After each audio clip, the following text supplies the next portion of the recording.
Salut! Astăzi învățăm câteva variante în care putem lua acordul de sol bemol major sau fa diez major în afară de poziția standard.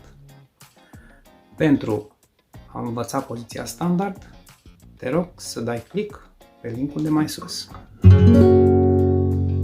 În afară de poziția standard, putem lua sol bemol major sau fa diez major și în următoarele variante. O primă variantă, punem degetul 1 pe coarda 4-a, spațiul 4, degetul 2 și 3 în spațiul 6, pe coarda 3-a și pe coarda 1 și degetul 4, spațiul 7, coarda 2. Ciupim primele 4 corzi. Mergând cu degetul 1 mai departe pe grif, dacă îl punem în bare în poziția a 6-a, trebuie să mai punem degetul 2 pe coarda a 2-a, poziția a 7-a, degetul 3, coarda 4-a, poziția 8-a, degetul 4, coarda 5-a, poziția 9-a.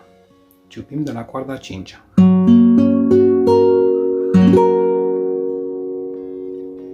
În fine, dacă luăm bareul în poziția a 9-a și degetele 2, 3, 4 apasă în poziția 11-a, putem de asemenea să cântăm un sol bemol major. Aceasta este o poziție dificilă, e greu să pui toate degetele unul sub altul în poziția de înaltă. Și dacă punem un bare mic aici în poziția 11 și degetul 4 pe coarda 1-a în poziția 14, putem lua de asemenea într-o poziție foarte înaltă fa diez major sau sol bemol major.